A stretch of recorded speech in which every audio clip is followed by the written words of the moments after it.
మావుళ్ళమ్మ దేవస్థానం భీమవరం.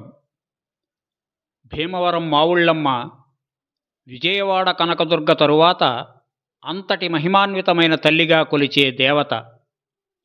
9 దశాబ్దాల క్రిందట భీమవరం అనే కుగ్రామంలో వెలసిన అమ్మవారు విపరీతమైన ప్రజాదరణ పొందుతూ శక్తి స్వరూపిణిగా విలసిల్లుతూ ఉంది. ఆమె విశిష్ట రూపం దేవతలలో మరెవరికీ కానరాదని అంటారు. చారిత్రక నేపథ్యాన్ని అనుసరించి మావుళ్ళమ్మ వారి చరిత్ర విశేషాలు ఈ విధంగా ఉన్నాయి.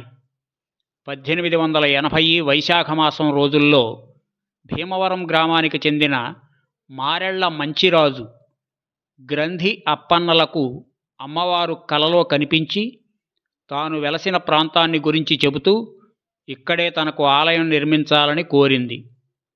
మరుసటి రోజున వారిరువురు ఆ ప్రాంతానికి వెతుకగా అమ్మవారి విగ్రహం లభ్యమైనది.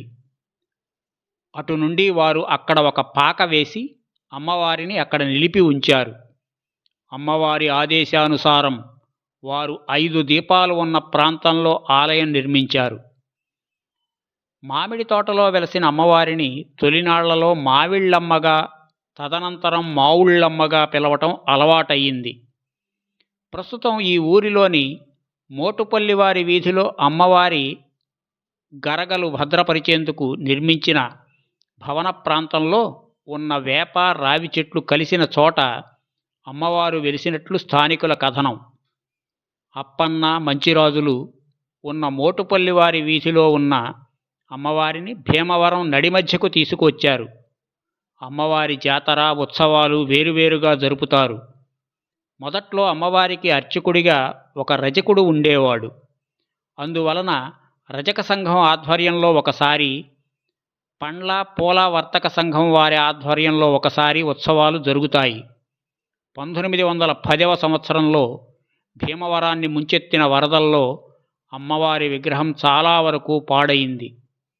1920లో కాళ్ల గ్రామానికి చెందిన శిల్పి తాతవోలు నాగభూషణాచార్యులు అమ్మవారి విగ్రహాన్ని మలిచాడు. కానీ ఆ విగ్రహం భీకర రూపంలో ఉన్నందున గ్రంథి అప్పారావు అనే శిల్పి ఆ విగ్రహాన్ని శాంతస్వరూపిణిగా తీర్చిదిద్దాడు. ఈ క్షేత్రంలో గర్భాలయానికి ఇరువైపులా గౌతమ బుద్ధుని, రామకృష్ణ పరమహంస విగ్రహాలు ఉండటము ఇందలి ప్రత్యేకత. అమ్మవారి ఆలయానికి భక్తులు సమర్పించిన కానుకలు, చీరలు వంటి వాటి ద్వారా ప్రతి ఏటా 2 కోట్ల రూపాయల ఆదాయం వస్తుంది. ప్రస్తుతం అమ్మవారికి ఆభరణాల రూపంలో 24 కిలోల బంగారం, 274 కిలోల వెండి వస్తువులు ఉన్నాయి. అమ్మవారికి 65 కిలోల బంగారంతో చీర ఆభరణాలు తయారు చేయించేందుకు సన్నాహాలు జరుగుతున్నాయి. దీనికి సుమారు 20 కోట్ల రూపాయలు ఖర్చు అవుతుందని అంచనా. దీని కొరకు స్థానిక ప్రముఖులు, విదేశాలలో ఉన్నవారు స్పందిస్తున్నారు. అమ్మవారికి 16 కిలోల బంగారంతో త్రిశూలం, ఢమరుకం తయారు చేశారు. ప్రస్తుతం అమ్మవారికి బంగారు కిరీటము, త్రిశూలము ఉన్నాయి. ఒక గ్రామ దేవతకు ఇంతటి సంపద ఉండడము, ఇంతటి పెద్ద ఎత్తున కార్యక్రమాలు జరగడము దేశంలో మరెక్కడా లేదని, అదే ఈ ఆలయ విశిష్టత అని పూజారి రామలింగేశ్వర శర్మ అంటారు. ఈ క్షేత్రంలో ప్రతినిత్యం పులిహోరను ప్రసాదంగా భక్తులకు ఉచితంగా అందిస్తారు. జ్యేష్ఠమాసంలో నెల రోజులు గ్రామ జాతర నిర్వహిస్తారు. దేవీ నవరాత్రులలో అమ్మవారిని రోజుకొక అవతారంలో అలంకరిస్తారు. ప్రతిరోజు లక్ష కుంకుమార్చన, చండీ హోమం, ఇతర పూజలు నిర్వహిస్తారు. ప్రతి ఏడు జనవరి 13 నుండి దేవస్థానం ఉత్సవ కమిటీ ఆధ్వర్యంలో 40 రోజుల పాటు ఉత్సవాలు నిర్వహిస్తారు. ఆ సందర్భంగా సాంస్కృతిక కార్యక్రమాలు జరుపుతారు. ఉత్సవాల చివరి 8 రోజులలో అమ్మవారిని అష్టలక్ష్ములుగా అలంకరించి పూజిస్తారు. చివరి రోజున వేలాది మంది భక్తులకు అన్నదాన కార్యక్రమం జరుగుతుంది. ఇప్పుడున్న మావుళ్ళమ్మ వారు శాంతస్వరూపిణిగా ఉంటారు. కొన్నేళ్ల క్రితం వరకు ఉగ్రరూపిణిగా ఉండే అమ్మవారిని చూచేందుకు భయపడే విధంగా ఉండే వారిని అనేకసార్లు మార్చుకుంటూ ఇప్పటికీ ఈ రూపానికి తీసుకువచ్చారు.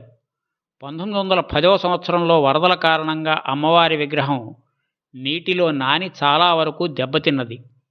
దానితో కాళ్ల గ్రామానికి చెందిన శిల్పి ఈ విధంగా మార్పు చేశారు. అయితే అప్పటి ప్రళయ భీకరంగా ఉన్న అమ్మవారిని గ్రంథి నరసన్న కుమారుడు అప్పారావు శాంతస్వరూపిణిగా కూడా తీర్చిదిద్దారు.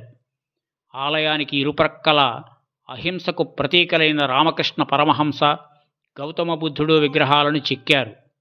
మెంటే వెంకటేశ్వర స్వామి పూర్వీకులు అల్లూరి రామరాజు, భీమరాజుల కుటుంబీకులు అమ్మవారి పుట్టింటివారుగాను, గ్రంథి అప్పన్న తదితరులు అమ్మవారి అత్తింటివారుగాను వ్యవహరిస్తారు. పశ్చిమ గోదావరి జిల్లా ముఖ్య పట్టణమైన ఏలూరుకు సుమారు 90 కిలోమీటర్ల దూరంలో ఉన్న భీమవరంలో ఉన్నది ఈ మహాక్షేత్రము.